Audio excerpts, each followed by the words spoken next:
And I found out that I'm in a competition. Didn't know I was in this competition. I didn't sign up for this competition.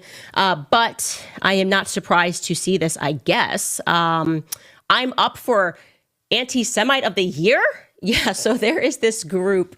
They are beyond parody at this point. It's called Stop Anti-Semitism. That's how I always hear it, when I stop anti-Semitism. And they just run these things. They're like, this is the anti-Semite of the week. This is the anti-Semite of the month. This is the anti-Semite of the year. This is the anti-Semite of the galaxy. I have to assume the account is being run by a teenage girl. It gives like burn book, like Candace said something I don't like. She's the fuggliest anti-Semite in the whole world. And they just post it. And there are adults that follow this account like, yeah. And half of the stuff they say is just a complete lie, but like I think it makes them feel good. And it is peak comedy. I will say this account now is one of the things that's sort of just like tripped over the anti-Semitism claims into just ridiculousness. Like I think we all just like mock it now. We're at that point. And so like Jewish people are up right now, and Stop Anti-Semitism is like that inflection point for like hysteria. It's just literal hysteria. Everything is anti-Semitism. There's anti-Semitism around every corner. And so anyways, the account is very funny and it is beyond parody. And so they are now running, essentially asking people to vote. And this is their post. They have put up asking for people to vote. You can see, they said last year, Rashida Tlaib won. She swept with over 15,000 votes. This year, we've got Dan Bilzerian. He's got more money, so I feel like he's like buying votes. I don't know. You've got me, Jackson Hinkle, Bassem Youssef, Corey Bush, John Cusack. I don't know how we got there. Greta Thunberg, Jake Shields, Hassan Piker, Jess Natalie. I don't even know who that is. But apparently these are the 10 finalists. And like I said, you never know how or why you're going to end up on this list. Like Bassem Youssef, I'm not surprised to see, because he had what is probably the biggest pro-Palestinian interview of the year. I think it was one of those interviews that snapped everybody into like, wait, I actually don't know anything about this issue at all. I know when I saw it, I was like, wow, I had never known anything about this issue. He essentially held up this chart. He was on Piers Morgan, and he just showed every year how many Palestinians are dying compared to Israelis that are dying, being murdered rather, and was basically saying that the value of life here is that one Israeli life is worth X amount of Palestinian lives. And I'll just show you a little clip of that. The question is, what is a proportionate response? Because it has been different from one tier to another. So if you look to this graph, for example, this is the death of Israeli and Palestinians, and it's changing from one year to year. It's like fluctuating like crypto. So my question is today, what is the going rate today for human lives? I mean, 2014 was a great year for Ben Shapiro. 88 Israelis were died, and there was 2,329 Palestinians killed on the other side. That is one Israeli for 27 Palestinians. That is a very good exchange rate. What I'm saying is, what is the exchange rate for today? You guys will be happy. That's my question. Well, it's not me. It's not me, guys. I'm not on either side. No, not you. Like when I say you guys, I say like the people on the other side of that.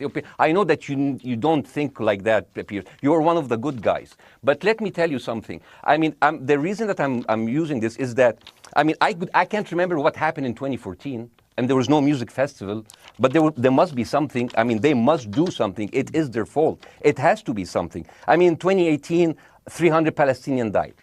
Who's counting, you know?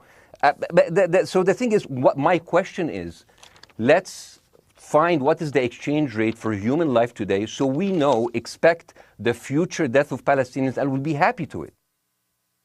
Truly, that interview, I think, got something like 35 million views. It's just unheard of on YouTube. And like I said, it was a major waking up moment, I think, for a lot of people that were going, I actually just did not, I don't know what is even going on here. So it's not surprising to see Bassem Youssef on this list, but he is very excited about this. He's asking people to vote for him. Here's what he's posted on his Instagram regarding this potential award. He said, I have made it to the top 10 anti-Semites of the year.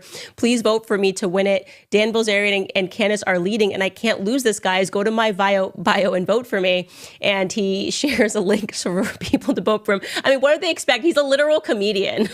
And by the way, just saying, like, I kind of feel like the biggest anti-Semite, like, I feel like maybe the Prime Minister Netanyahu should have made the list because he's killed more Semites this year than anybody. Did we forget Palestinians or Semites? Yeah, Bassem Youssef is married to a Palestinian, so it's very strange to think of him as being anti-Semitic, but apparently he is. He wants people to vote for him. Greta Thunberg on the list. I was like, what did Greta Thunberg do? And then I remembered hilariously, she got into hot water because she, I'm not laughing at like the fact, I am laughing actually, but essentially Greta Thunberg suffers from autism, and sometimes that can be like a tactile. And so she carries a stuffed animal. So people that have autistic children, like it can be sometimes sounds. It can also be like things that are tactile. I'm laughing at their response to her being with an octopus. Like, again, she has this octopus in the background because, like I said, she carries this because of it's like I said, a tactile thing. But of course, they saw that she wrote that she stands with Gaza, that she stands with innocent Palestinians. She, of course, did not say anything pro-Hamas. She is speaking about the innocent Palestinian life like we all are. But they decided to focus on the octopus, okay? Focus on the octopus, and Stop Anti-Semitism's website attacked her. This is what they wrote about this act of this octopus.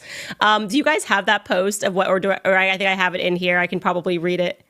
But they wrote that, give me 1 second. They wrote that Greta posed with a toy octopus, which is an anti-Jewish symbol of control that was used by the Nazis during World War II.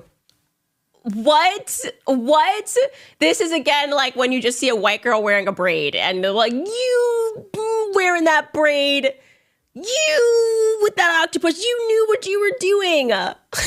Poor Greta. It's genuinely hilariously deluded and crazy, but that's how she ended up on Stop Anti-Semitism's list because, again, she uses that to be able to communicate her feelings. And she said that. She was like, guys, I'm autistic. This is the reason I travel with it, but they didn't care. She's on the list, and now she's in the running. And I also want to say, I don't like to lose. So this is very hard for me, because I'm not anti-Semitic at all. And I loved that there were like Jewish people in the comments that were like defending it. And we're like, Candace doesn't hate Jewish people. I listen to our podcast every day. But this is not a sensible account, guys. This is like a radical psychopathic account. So you can't reason with these people. And I will say this, like, I did go through my kids' toys today. And look, I'm just going to be honest. Notice anything crazy? Yeah. I took my son to the zoo. And 2 years ago, he picked out this octopus. So if you want to write something, Stop Anti-Semitism, I think the evidence is here. I don't know what a fox symbolized during World War II, and I'm not sure what this lion symbolized during World War II either. But both these are all of the objects that I found into my house. So I would tell you guys to vote for me, but the problem is that they're collecting emails, and I don't really trust this organization because they're completely psychopathic. But if I win, I would like to know what it is that I'm going to win. What do I have to do to win? Do I have to say just like crazy stuff, I guess? Like, I'm just like, ooh, Palestinian kids do not deserve to die. I'll tell you something, it's even worse than that. I don't think innocent American children deserve to die. I don't think children should be killed, like in any country. Even, it's going to be crazy, you're going to get real upset, like innocent Iranian kids don't deserve to die. Innocent Russian kids don't deserve to die.